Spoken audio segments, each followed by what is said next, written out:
안녕하세요. 저는 애 하나 있는 30대 지방에 살고 있는 돌싱녀입니다. 제 이혼 스토리를 말하면 주변 사람들이 모두 신의 한 수였다고 할 만큼 절묘한 타이밍이었기에 이렇게 글을 쓰게 됐어요. 저와 남편은 소개팅으로 만났습니다. 첫인상은 나쁘지 않았고 두 사람 사이에 공통점이 많았기에 더 잘 맞았던 건지도 모르겠네요. 그중 하나가 양가 아버님들이 일찍 돌아가셨다는 거예요. 그래서 서로의 집안을 소개할 때는 마음이 덜 불편했던 것도 사실이었어요. 친정 어머님은 남편이 박봉에 야근이 많은 직업이라는 걸 탐탁지 않게 생각했지만 단 한 가지, 주식을 하지 않는다는 점을 높이 샀습니다. 저희 아버지가 주식으로 다 잃고 건강까지 잃어 일찍 돌아가셨거든요. 그 탓에 일하며 어린 저를 키워야 했던 친정엄마는 주식 투자는 하지 않겠다고 꼭 약속해달라고 했어요. 남편은 그 당시만 해도 주식 같은 건 모르는 터라 걱정하지 말라며 호언장담을 하고 저희는 결혼식을 올렸습니다. 지방이라 집값은 그리 부담스럽지 않아 작은 평수의 아파트를 대출을 껴서 자가로 구입했습니다. 제 집이 있다는 것만으로도 벅찼던 우리는 조금 힘들겠지만 5년 안에 빚을 갚자고 생각하고 있었어요. 이때가 제 결혼 생활 중 가장 기쁘고 행복했던 시절이 아닌가 싶어요. 집에 들어갈 벽지, 바닥재, 싱크대며 인테리어를 고민하면서 즐거운 시간을 보냈죠. 그렇지만 하지 말라고 하면 더 하고 싶은 게 사람 마음인가 봐요. 결혼한 지 얼마 지나지 않아 남편이 가상화폐에 빠지게 됐다는 걸 알게 됐거든요. 집 대출금이 빠져나가야 할 날짜에 집 대출금이 빠져나가지 않았더라고요. 남편 월급이 생활비 통장으로 들어와서는 거의 대부분이 다시 남편 명의의 다른 은행으로 들어갔더라고요. 이상하다 싶어 남편이 퇴근할 때까지 기다렸어요. 자기, 집 대출금이 빠져나가지 않았던데 어떻게 된 거야? 월급이 들어왔다가 거의 대부분이 다른 은행으로 빠져나갔던데 혹시 뭐 쓸데있는 거야? 일단 급해서 내 돈으로 넣어두긴 했는데 진짜 무슨 일 있는 건 아니지? 어? 아, 그거? 사실 이번 월급으로 비트코인 샀거든. 요새 다들 하잖아. 직원이 하고 있길래 나도 한번 투자해봤어. 뭐? 자기가 비트코인에 투자를 해? 당신 제대로 알고나 가상화폐 투자하는 거야? 생각보다 위험해. 남들 한다고 따라해서 되는 게 아니라고. 괜찮아. 가상화폐는 넣어두면 무조건 오르게 돼 있어. 이번에 좋은 정보가 들어왔거든. 다음 달 정도쯤에는 거의 20%는 오른다고 하더라고. 그러면 우리 그걸로 여행이나 갈까? 여행? 자기야, 나는 그 돈 필요 없어. 지금 넣은 건 조금 손해보더라도 다 빼. 그냥 우리 돈만 벌어서도 살 만큼은 살아. 지금까지도 괜찮았잖아. 그리고 자기 우리 엄마랑 약속했잖아. 주식 같은 건 안 하기로. 엄밀히 따지면 비트코인이 주식은 아니잖아. 그리고 이 정도는 다들 해. 솔직히 말해서 나 같은 박봉, 우리 같은 서민들이 개미처럼 부지런히 일해봐야 돈 버는 족족 나갈 뿐이잖아. 이런 수단이 아니면 우리는 늙어서도 이렇게 살고 있겠지. 우리 아이와 당신을 위해서도 나는 돈 벌고 싶어. 그리고 나는 그렇게 심하게 하는 편도 아니고. 이제야 말하는 거지만 나 좀 벌기도 했거든. 그러니까 걱정하지 마. 아니, 비트코인도 주식이랑 비슷한 거지. 주식보다 더 위험성이 높은 거 나도 알고 있거든? 그리고 정직하게 돈 버는 건 나쁜 게 아니야. 주식 좋지. 자기가 그만큼 주식을 잘 안다면. 그런데 주식도 아닌 가상화폐야. 전문가들도 위험하다고 하는 걸 굳이 당신이 시작해야겠어? 그리고 중요한 건 주식이냐 비트코인이냐 그게 아니야. 나는 주식이 싫어. 우리 엄마도 싫어하고. 결혼할 때 자기는 약속까지 했고. 제 행동이 과민한 반응이라고 생각했는지 남편의 표정이 나빠지더라고요. 하지만 저는 저대로 필사적이었어요. 물론 용돈벌이는 할 수 있을 거라고 생각해요. 남편이 100만 원, 200만 원 정도였다면 저도 그냥 눈 감아줬을지도 모르지만 이미 한 달의 월급 전체를 거기에 들이붓는다는 건 그 맛을 보고 중독이 시작됐다는 거와 같았거든요. 그렇지만 제 마음을 그 사람은 몰라주더라고요. 자기야, 이러면 우리만 뒤떨어져. 다들 영끌에서 비트코인 하는데 우리만 안 하면 우리만 손해보는 거야. 나처럼 월급 얼마 못 버는 사람도 충분히 대박칠 가능성 있다니까. 정신 차려. 그게 그렇게 쉬운 일이야? 그리고 내가 싫다잖아. 나는 그렇게 돈 버는 거 싫어. 솔직한 말로 10,000원짜리 한 장도 주식에 쓰고 싶지는 않아. 그냥 일한 만큼 돈 벌면 우리도 괜찮게 살 수 있어. 일한 만큼 돈 벌면 나가는 게 반이야. 그리고 우리 애도 태어났는데 애를 위해서라도 더 돈을 벌어야지. 언제까지고 이렇게 소처럼 일만 하면서 남들 눈치 보면서 살아. 가상화폐로 돈 벌어서 떵떵거리며 살아야지. 그렇게 쉽게 돈 벌 생각을 하는 게 문제라는 거야. 정직하게 번 돈은 거짓말을 안 해. 그치만 주식이나 가상화폐는 달라. 모르는 사람들에게는 거의 늪이나 마찬가지라고. 그리고 자기는 몰라. 돈이 사람을 어떻게 집어삼키는지. 우리 친정집에서 있었던 일 내가 이야기해줬잖아. 그걸 듣고도 투자를 하고 싶어? 나하고 장인어른하고는 다르지. 나는 확실한 정보가 있다니까. 그리고 가상화폐는 앞으로 좋아지면 좋아졌지 절대로 떨어지거나 망할 일은 없어. 바보야? 그런 정보가 있으면 너도 나도 다 부자지. 그런 거 다 사기꾼이라고. 자기는 뉴스도 안 봐? 그리고 가상화폐만큼 애매모호한 것도 없어. 전문가들이 바보니? 그 사람들 경고는 안 봐? 나는 지금 코인이 잘 되고 있다고. 그래서 당신한테 말하고 있는 거야. 수익률이 잘 나오니까 월급까지 넣는 거고. 난 잘 되고 못 되고 간에 그냥 당신이 월급을 모조리 코인에 넣는 게 싫은 거라고. 내 말이 이해가 안 돼? 됐어. 자기랑 이야기하는 게 벽이랑 이야기하는 거랑 똑같아. 그냥 이쯤 하자. 대출금은 내가 엄마한테 빌려서라도 넣을 테니까. 코인이 잘 되는데 시어머니한테 왜 돈을 빌려? 코인 잘 됐다며? 그럼 코인 팔아. 그거 팔아서 대출금 당장 넣어놔. 시무에게 돈을 빌리려는 정신나간 남편의 행동에 저는 놀라서 소리를 쳤어요. 궁시렁거리는 남편은 팔고 싶지 않은지 머뭇거리다가 어디론가 전화를 걸었습니다. 엄마, 난데 돈 좀 빌려줘. 미쳤어 진짜? 저는 얼른 남편 폰을 빼앗아 시무에게 말했습니다. 어머님, 죄송해요. 별일 아니니까 끊으셔도 돼요. 야, 폰 뺏어가면 어떡해. 그리고 지금 흐름 좋아서 당장 못 뺀다고. 그렇다고 어떻게 시어머니한테 돈을 빌려달라고 할 수가 있어. 당신 생각이 있어? 도대체 이게 무슨 소리야? 차분히 이야기 좀 해봐라. 왜 돈을 빌려달라는 거야?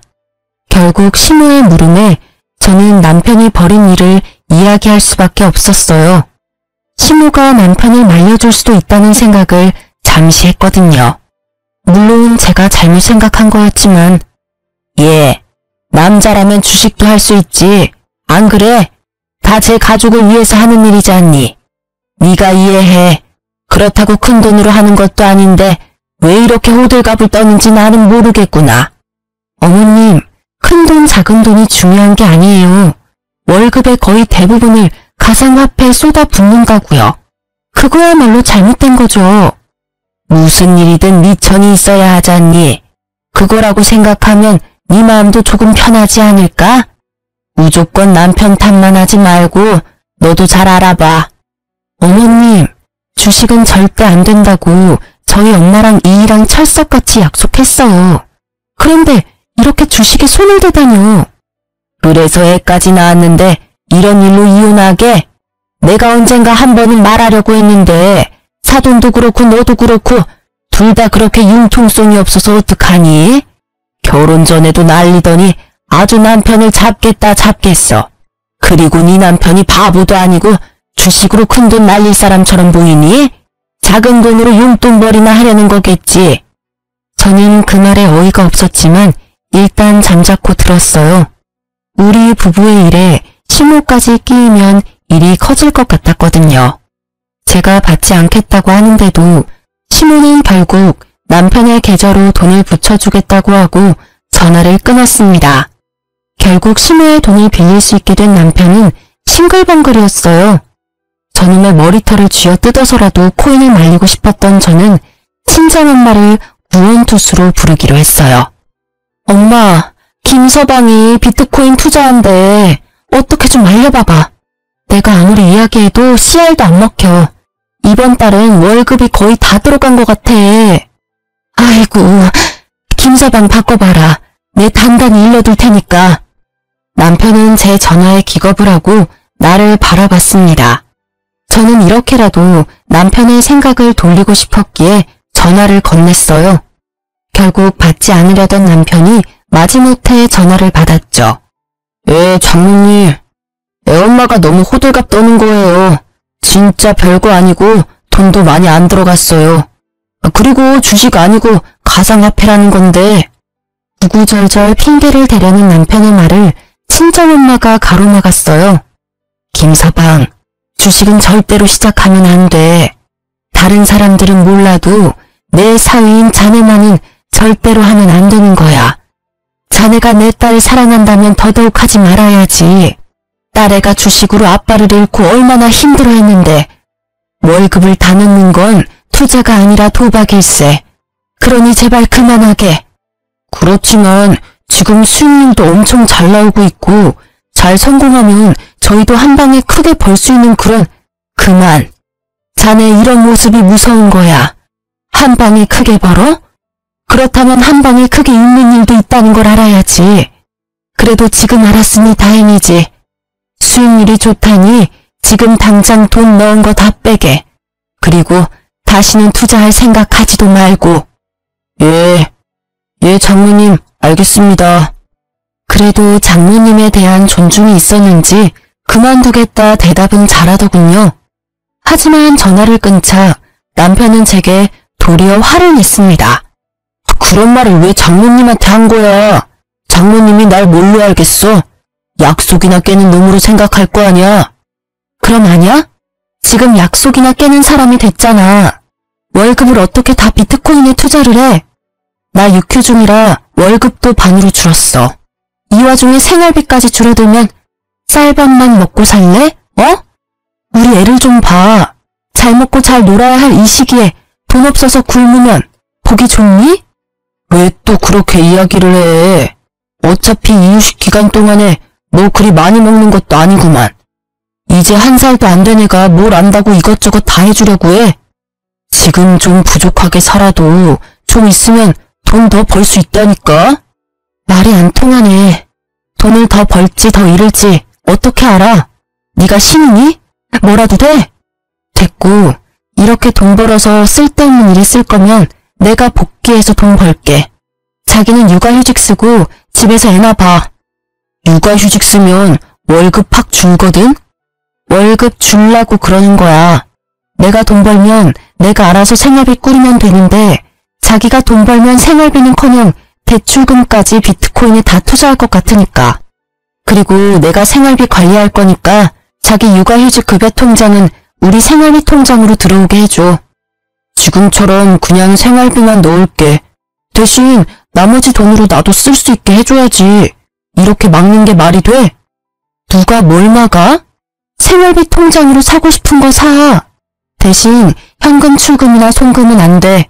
그런 내역 있으면 당장 생활비 통장도 못 쓰게 막아버릴 거니까. 대출금 갚아야지. 그거 못 갚으면 우리 큰일 나. 결국 남편은 육아휴직을 쓰기로 하고 생활비 통장을 제가 관리하게 됐어요. 한동안은 육아로 바빠서 그런지 아니면 반성을 한 건지 비트코인에 대한 이야기는 하지 않더라고요. 생활비 통장도 깨끗하고요. 그래서 마음을 놓았는데 여전히 불안하기는 했어요.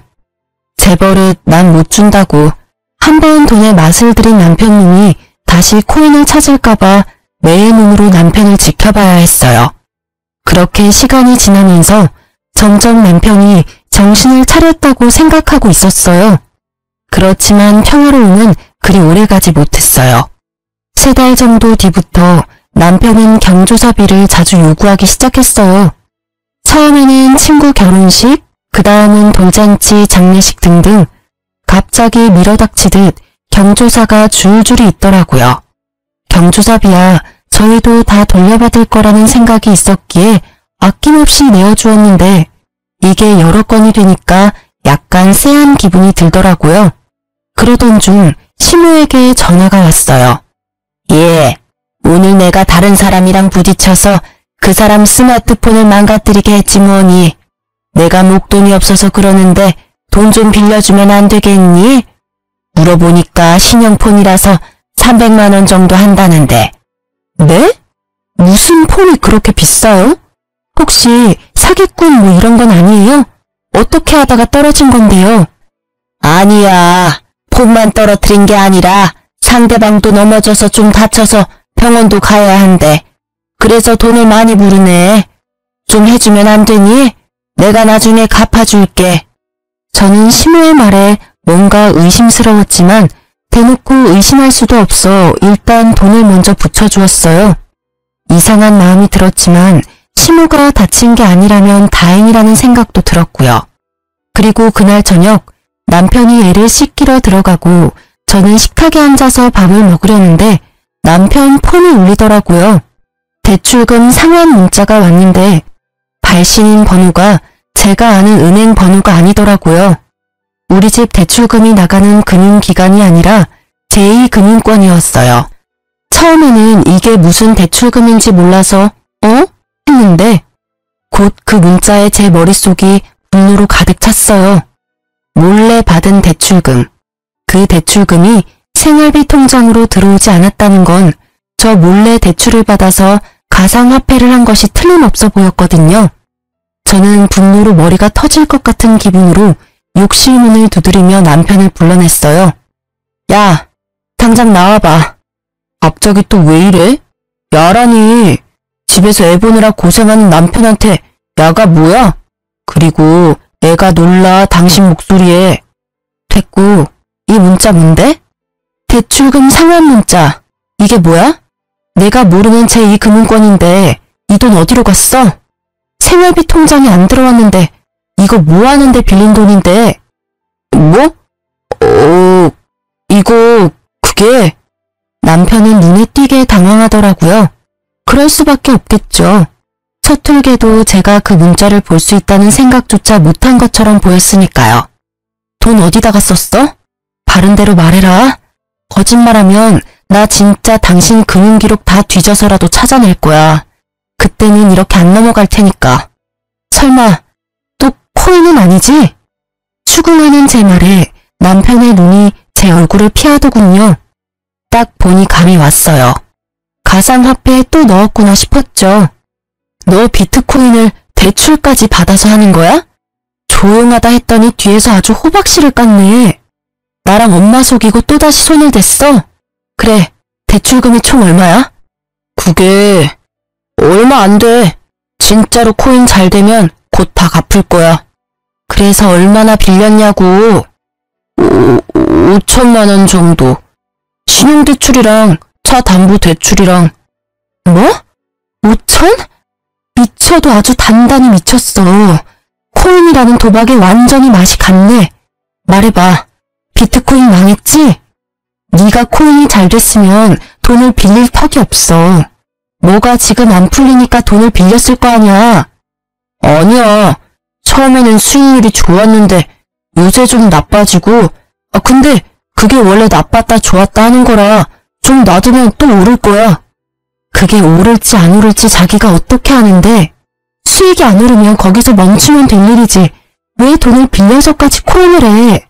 내가 이 상황을 이해 못하는 내가 이상한 놈이야? 아니면 이 상황에도 돈을 빌리는 네가 이상한 놈이야, 어? 대답 좀 해봐. 자기야, 제발 진정해. 이거 이번에는 진짜 확실한 정보라서 절대 오를 거야. 이번에 수익률이 진짜 대단하다더라고. 조금만 더 버티면 돼. 나 코치해주는 사람이 좀만 버티면 된다고 했거든. 아니, 난 못해. 그리고 너한테 코치해준다는 사람들이며 확실한 정보들이며 설마 카톡 주식 리딩방 뭐 이런 데서 얻는 거야? 설마 거기에다가도 돈 낸 건 아니지? 정보를 어떻게 공짜로 얻을 수가 있어? 그 정도 확실한 정보면 돈을 좀 내서라도 받아야지. 그 사람들 수익률 보면 당신도 놀랄 거야. 진짜 소액으로 지금 거의 억대 돈을 벌었는데 다들 통장으로 증명하고 난리라니까. 뻔뻔한 건지 멍청한 건지 분간이 안 되는 남편의 말과 행동에 결국 저는 터져버리고 말았습니다. 야, 정신 안 차릴래? 그 사람들 다 사기꾼이라고 했지. 소액으로 억대 돈을 벌어. 그거 다 다른 사람들 등쳐먹고 받아낸 돈이라고. 네가 바보야? 등신이야? 어떻게 그런 사기꾼들한테 낚여서 몰래 대출까지 받냐고. 사기꾼 아니라고. 그 방에 있는 사람들 중에 나보다 먼저 들어온 사람들 다 돈 벌었어. 다들 통장 증명하고 난리 났다니까. 그거 다 바람잡이들이잖아. 됐어. 다 됐으니까 마지막 경고야. 다 제자리로 돌려놔. 나는 일단 지금 너한테 실망했고 네가 코인 중독이라고 생각해. 이 결혼 생활을 잘해나갈 자신이 없어졌으니까 네가 결단 내려. 이거 다 제자리로 돌리고 원래 살던 것처럼 우리끼리 소박하게 살 건지 아니면 처자식 담보로 대박 노리면서 한탕주의 할 건지. 제 말에 대답을 하지 않고 입을 꾹 다문 남편의 고집이 느껴져서 저는 실망과 함께 체념의 마음을 안게 됐어요. 며칠 동안 말도 하지 않고 있던 우리 부부의 일을 어떻게든 해결하기 위해 저는 남편과 함께 시무를 찾아가기로 했어요.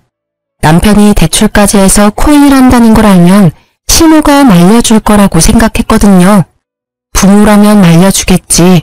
그렇게 생각했는데 저의 그 생각 자체가 다 부질없는 짓이었지만요. 어머님, 저 이대로는 못 살겠어요. 이 사람 대출까지 받아서 비트코인 하고 있어요. 제발 좀 말려주세요. 예? 그게 왜 잘못된 거니? 나는 도리어 네가 더 이해가 안 가. 저번에도 말했지만 다 가족 잘 되라고 남편이 하는 일인데 너는 아내가 돼서 남편이 하는 일을 도와주지는 못할 망정 하는 일마다 망치고 있으면 어떡해? 대출 받아서 코인을 하는 게 뭐가 그렇게 잘못된 거야? 제대로 벌고 있고 원금만 가지고 있으면 큰 문제 없는 거 아니니? 어머니, 모르시는 말씀이세요. 주식이나 투자는 남는 돈으로 하는 거예요.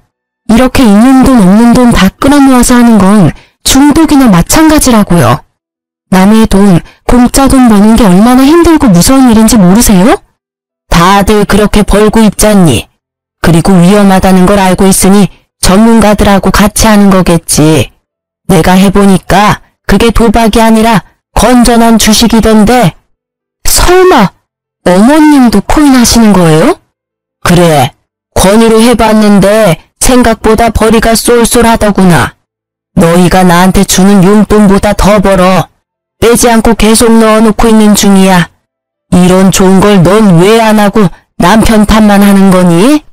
눈앞이 캄캄해지는 시모의 말에 불현듯 그때의 전화가 떠올랐어요. 모르는 사람과 부딪혀서 돈을 달라고 했던 시모. 그게 설마 거짓말이라면 혹시 저번에 사고 나서 돈 받아가신 것도 코인에 넣으신 건 아니죠? 지금 와서 숨길 것도 없지. 그래, 그 돈도 코인에 넣었어. 네가 돈을 틀어주고 안 주니까 좋은 시기 다 놓쳐버렸지 않니? 그 돈 어차피 곧 다 벌 거야. 내가 2배로 돌려줄 테니 걱정 말거라. 미쳤어. 둘 다 정신이 있는 거예요? 그거 중독이에요. 제발 정신 좀 차리세요. 어머님, 혹시라도 이 사람 말 듣고 시작하신 거면 제발 다 정리하세요. 돈을 빌려서 투자를 하는 건 투자가 아니라 도박이라고요. 왜 다들 그런 생각은 안 하시는 거예요? 저는 마지막까지 시모와 남편을 설득하기 위해 애썼지만 가상화폐에 미친 두 사람의 귀에는 전혀 들리지 않는 듯 했습니다. 그만해. 우리가 하고 싶다는데 왜 당신이 난리야? 나한테 그러는 건 그렇다 쳐. 그런데 우리 엄마한테까지 이러는 건 좀 심하지 않아? 솔직한 말로 우리가 너한테 무슨 피해를 그렇게 줬는데 대출금 못 갚은 거? 그거 엄마한테 빌려서 넣었고 지금 내가 받은 육아휴직 급여도 다 당신한테 들어가잖아. 나는 아무것도 못하게 하면서 뭐가 그렇게 당당해. 이럴 거면 차라리 이혼해. 갈라서면 될 거 아니야. 웃기지도 않아. 그 말을 네 입에서 들을 줄은 상상도 못했는데 그래 하자 이혼. 방귀 낀 놈이 성낸다고 딱 그 꼴이네. 이혼하면 다른 건 다 필요 없고 집하고 아이 친권, 양육권만 넘겨. 딱 봐도 남편 놈에게 돈이라고는 없을 게 분명하고 가진 게 없으니 위자료도 뭐도 아무것도 없을 것 같아 고민하던 저는 일단 집이라도 받아야겠다는 생각을 했어요. 그 집의 대출 상환금 중에 반은 내가 낸 것이기도 했고 집에 정이 들었기에 팔아버리고 싶지는 않았거든요. 그런데 대출금 상환 능력도 없는 남편놈이 갑자기 안 된다지 뭐예요? 지금 생각이 있는 건지 없는 건지 저는 답답한 마음에 쏘아댔습니다. 뭐? 집? 그건 좀 곤란한데. 당신한테 집 주고 나면 나는 남는 게 없잖아. 그렇게 머리가 안 돌아가?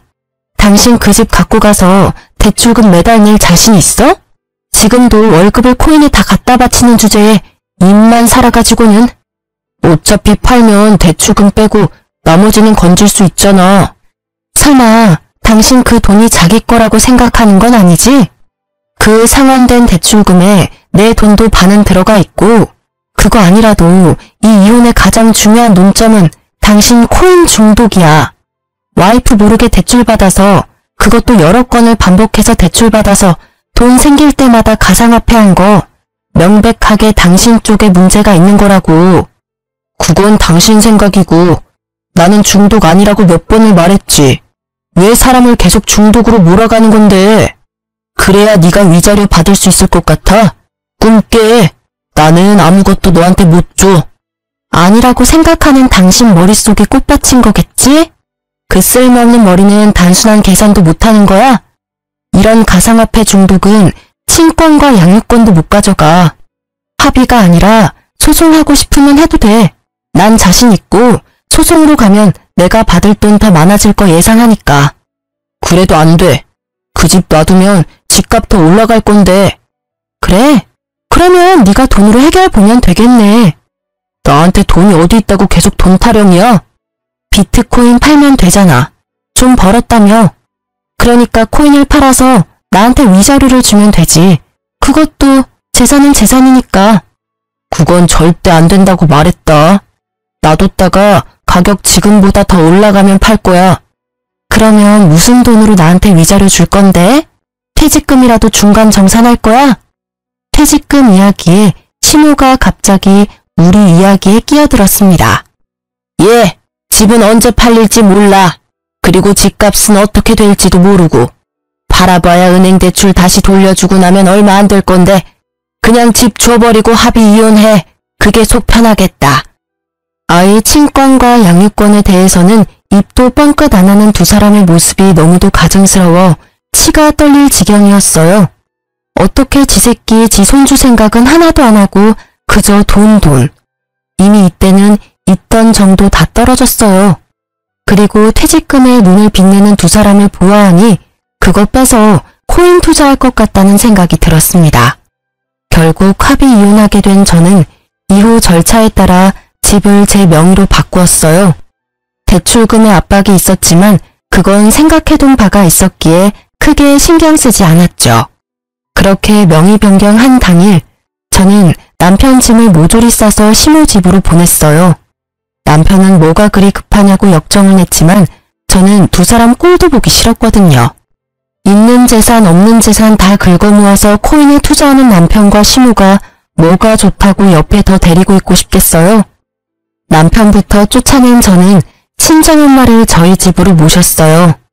친정엄마가 살던 작은 빌라를 팔고 그 돈으로 저희 집 대출금을 상환했죠. 그리고 매달 내던 제 대출금은 매달 친정엄마 용돈으로 드리기로 했어요. 한 달쯤 지났을까요? 남편이 집으로 찾아왔더라고요. 아이가 보고 싶다나 뭐라나. 이혼하자며 큰소리 떵떵 칠 때는 우리 딸 이름 한자도 꺼내지 않더니 갑작스레 딸이 보고 싶다는 말이 믿음이 갈 리가 없잖아요. 딸이 보고 싶다는 가짜는 핑계 같은 거 대지 말고 하고 싶은 말 있으면 해. 이야기는 들어줄게. 우리 이혼하는 거 다시 한번 생각해보면 안 될까? 그게 무슨 소리야? 우리 이미 그 이야기는 다 끝냈다고 생각하는데 너도 나도 시어머니까지 동의한 거 아니었어? 이제 와서 두말하는 건 아니지? 나는 이미 생각 끝났어. 너무 냉정하게 끊지 말고 잘 생각해봐. 애한테는 아빠도 필요하고 무엇보다 나한테 당신이 너무 필요해. 입이 삐뚤어져도 말은 똑바로 해야지. 당신이 필요한 건 내가 아니라 내가 벌어다 줄 돈이잖아. 그런 식으로 말하지 말라니까. 물론 돈도 지금 없기는 해. 그래도 그것만으로 이혼 다시 생각해보라는 건 아니라고. 2번 다시 가상화폐는 안 할 테니까 다시 돌아와줘. 당신 돈이 왜 없어? 집 대출금 상환액만 해도 100만 원 남짓이야. 그거면 지금 가지고 있는 대출도 충분히 갚을 수 있어.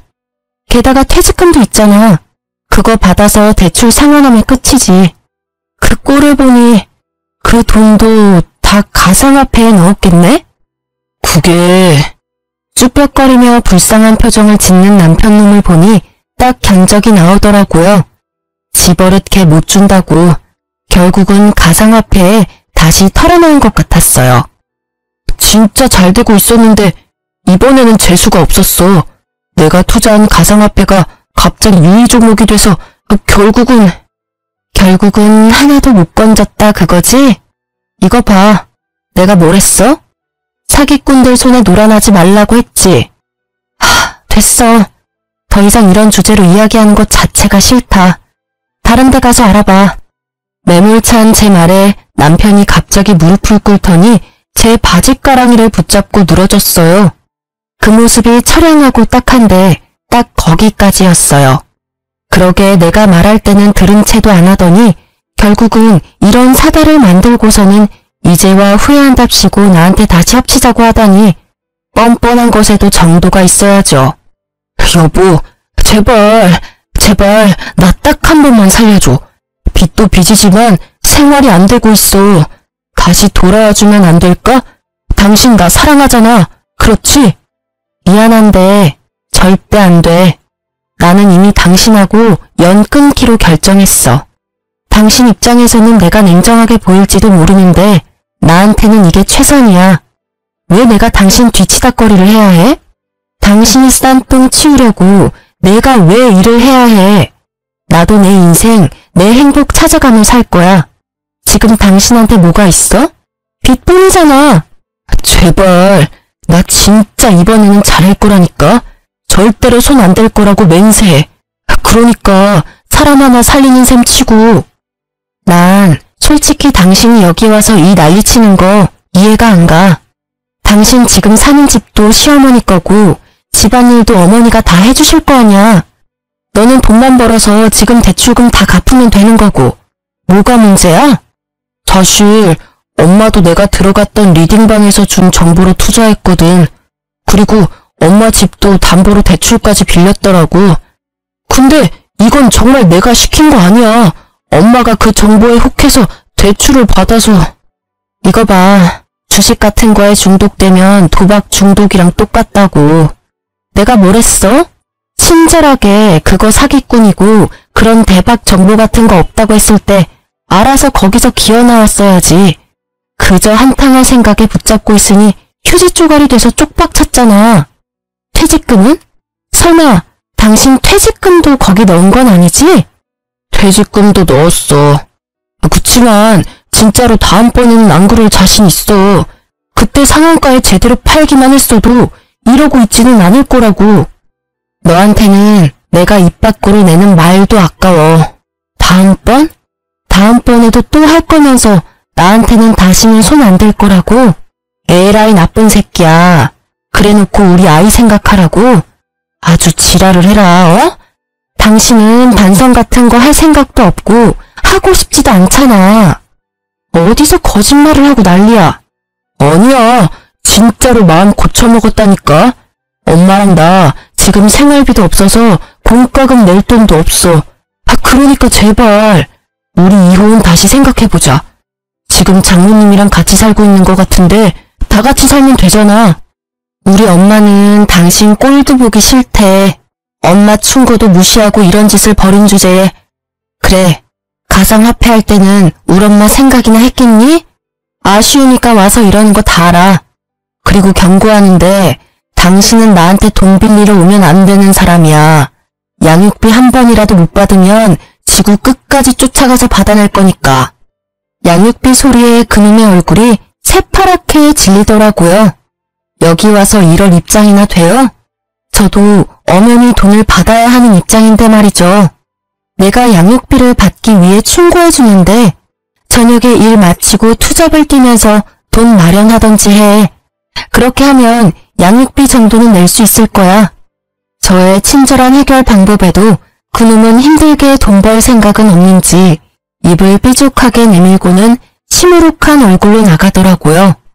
책임감도 없고 죄책감도 없는 저놈의 뒤통수를 한 대 때려주고 싶었지만 꼭 참았어요. 그래, 빠져나온 게 다행이라고 저를 다독이면서 말이죠. 그렇게 저희는 완전히 남이 되었습니다. 그때 그 개운함이란 잘못했으면 그놈의 부채를 저도 같이 떠안을 뻔했잖아요. 일을 저지른 사람이 그 일을 책임지고 해결하는 게 맞잖아요. 그 뒤로 들려온 소식도 그렇게 좋은 소식은 없었어요. 전 남편과 시모가 살던 시모의 집에 채권 추심하는 사람들이 들이닥쳤다고 하더군요. 그 후로 새벽에 배송 알바를 하러 다니는 남편을 자주 목격했다고 하더라고요. 게다가 시모와 남편의 사이가 엄청 안 좋아졌는지 매번 싸우는 소리가 집 밖으로 들려온다고 이웃에 사는 분들이 말해주더라고요. 대부분이 네가 하는 말을 들어서 망했다라고. 둘 다 똑같죠 뭐. 그리고 1년쯤 지났을까? 어린이날에 아이와 친정엄마 이렇게 셋이서 놀러 갔다가 돌아오는 길에 전 시모를 마주치게 됐어요. 어머, 다은이 아니니? 할머니야. 잘 지냈어? 많이 컸구나. 아는 척하며 딸아이에게 다가오자 딸이 무서운지 친정엄마 뒤로 숨어버리더라고요. 저희 엄마도 그런 아이를 보호하듯 뒤로 보냈어요. 전 시모의 몰골은 예전과 너무 달랐어요. 항상 멋쟁이처럼 꾸미고 다니던 옷이며 머리며 전부 어딜 갔는지 지금은 완전히 시골 할머니가 다 됐더라고요. 안녕하세요. 잘 지내셨어요? 잘 지냈겠니? 네가 남편 버리고 가는 바람에 나도 낙동강 오리알 신세 됐지 않니? 이 나이에 일하고 다니는 노인이 어디 있어? 너 재결합하자고 찾아간 남편 무시했다며. 그러는 거 아니다. 걔도 엄연히 다은이 아빠야. 어떻게 생겨먹은 애가 아빠한테서 애를 떼어놔? 냉정하기도 하지. 그런 엄마 밑에서 클 내 손주가 걱정이 돼서 요새는 밤에 잠도 안 온단다. 네, 저 냉정해요. 그런데 말은 똑바로 하셔야죠. 제가 남편을 버린 게 아니라 남편이 저를 버린 거죠. 먼저 이혼 이야기 꺼낸 건 그 사람이니까요. 그리고 어느 엄마가 주식에 중독된 아빠를 네 아빠라고 당당하게 보여줄 수 있겠어요? 혹시라도 나중에 우리 다은이가 아빠처럼 주식에 빠지지 않는다는 보장은 없잖아요. 제가 할 수 있는 건 그런 나쁜 사람들에게서 애를 떼어놓는 거예요. 그 1순위가 다은이 아빠랑 다은이 할머님이시죠. 아빠면 아빠답게, 할머니면 할머니답게 지냈으면 이럴 일도 없었을 텐데 제가 그렇게 하지 말라고 했는데 사기꾼한테 놀아나서는. 나쁜 사람들? 너 지금 날 나쁜 사람이라고 한 거니? 세상에, 어느 며느리가 시어머니를 그렇게 불러? 그것도 손녀 보는 앞에서. 아니라고 말 못하시잖아요. 똑같이 사기꾼한테 놀아나셨으니까. 그 사람이 사기꾼은 아니었어. 우리가 타이밍을 못 맞춘 거지. 예, 그러지 말고 사실 우리도 이미 가상화폐는 다 접었어. 그러니까 애 아빠랑 다시 잘해볼 생각 없니? 애한테도 아빠가 필요하지 않니? 글쎄, 나쁜 아빠는 필요 없다니까요. 재결합 같은 거 생각도 해본 적 없어요. 그러니까 그런 말씀 하지 마세요. 그리고 가상화폐 다 접었다는 말 저는 안 믿어요. 그게 얼마나 끊기 힘든 중독인지 누구보다 제가 더 잘 알거든요. 그래서 처음에 그 사람한테 시작하지도 말라고 한 거고요. 제 말에 전시무는 쌍심지를 켜고 저를 쳐다보더라고요. 뭐 어쩌겠어요. 싫은 것도 사실이고 두 사람이 아직 가상화폐를 하는 것도 사실일 테니. 그게 아니었으면 제 말에 반박하셨겠지만 아무 말도 못하고 쳐다만 보고 있었거든요. 그래도 이렇게 마주친 것도 인연인데 저희가 집까지는 모셔다 드릴게요. 집은 이제 여기 없어. 집 옮겼다. 집이 경매에 넘어가서 결국 원룸에 월세 주고 들어가서 지내고 있어. 망할 놈의 새끼. 왜 나한테 가상화폐 같은 걸 알려줘서는 이런 꼴을 보게 만들어? 아들이 아니라 왼수지. 나는 정말로 조금만 할 생각이었는데 무조건 뜬다고 돈 박박 긁어 넣으라고 해서 집 담보 대출만 아니었으면 그래도 괜찮았을 텐데 나쁜 놈. 시모는 결국 화가 치밀어 오른 건지 전 남편의 욕을 마구 해댔어요. 그렇겠죠. 아들이 권해서 시작했고 아들 때문에 망했으니 욕할 곳이라고는 거기밖에 없을 거예요. 그런데 어차피 선택은 자기가 한 거 아닌가요? 자기도 크게 벌고 싶어서 선택했으면서 누굴 탓하는 건지. 그걸 보고 있던 저희 친정엄마가 보다 못해 한마디 하시더라고요. 아들 욕할 거 뭐 있어요? 내가 보기엔 둘 다 똑같은 망종이구만. 자식이 잘못된 길로 가면 말릴 생각을 해야지. 부모가 돼서는 같이 나란히 잘못된 길로 가면 어떡해요? 나랑 내 딸한테 융통성 없네 뭐네 말할 때는 이런 결과는 생각도 안 했죠. 그리고 그 집 아들이랑 우리 딸은 인연 끊었으니까 재수없게 두 번 다시 재결합이니 뭐니 말도 꺼내지 마요. 제 딸 신세 망치게 할 일 있어요? 내 눈에 흙이 들어가도 재결합이니 뭐니 절대 없어요. 그러니까 가던 길 가시오. 친정엄마의 말에 얼굴이 시뻘겋게 달아오른 전시무가 결국 도망치듯 자리를 떠나더라고요. 그 뒷모습이 참 딱하면서도 시원했어요. 우리 엄마랑 저 욕할 때는 진짜 한 대 치고 싶었는데 엄마가 이렇게 속 시원하게 말로 때려줘서 속이 좀 풀렸거든요. 나중에 알고 보니 엄마도 화가 나서 내뱉긴 했지만 속이 시원하다고 저한테 웃으면서 말하더라고요. 전시무는 전 남편이 저한테 돈을 빌리러 왔다는 걸 알고 있었을까요? 알았다면 저한테 재결합이니 뭐니 그런 말 못했겠죠. 그리고 한편으로는 너무 무섭더라고요. 만약 제가 이혼을 하지 않았다면 그 꼴을 다 당하면서 후회하며 살았겠죠. 그 뒤로 전 남편과 전 시모를 본 적은 없었어요. 저는 이혼하면 제가 힘들게 살 수도 있을 거라고 생각했는데 이혼 전보다는 더 잘 살고 있어요. 친정 엄마한테 애기 맡기고 일하는 것도 이제는 더 편하고요. 덕분인지 승진도 하고 솔직히 지금 돈에 쪼들리지는 않아요. 그럼에도 내 아이를 위한 양육비는 꼬박꼬박 받아내고 있어요. 내 아이 앞길에 조금이라도 도움이 된다면 꼭 받아내는 게 맞는 일이죠. 전 남편이 보내는 양육비는 매달 들쭉날쭉이지만 일단 보내고 있다는 것만으로도 다행으로 생각해요. 그나마 완전 탕진은 아닌 모양이라고 생각하며 한시름 놓죠. 제가 이혼 과정 중에 가장 잘한 일은 대출금을 떠안고 집을 받아온 거라고 생각해요. 처음에는 돈을 받아오지 않아서 큰일이라도 생기면 어쩌나 싶었는데 집값도 조금 올랐고 친정엄마 덕분에 대출금도 사라져서 실보단 득이 더 많거든요. 인생의 타이밍이라는 게 얼마나 중요한지 이번에 이혼을 하면서 깨달았어요. 전 시누와 전 남편의 망한 꼴을 보니 제가 그때 빨리 탈출한 것이 신의 한 수였다는 걸 알게 됐거든요. 만약 조금이라도 늦었다면 저까지 그 빚더미에서 벗어나지 못했을지도 몰라요.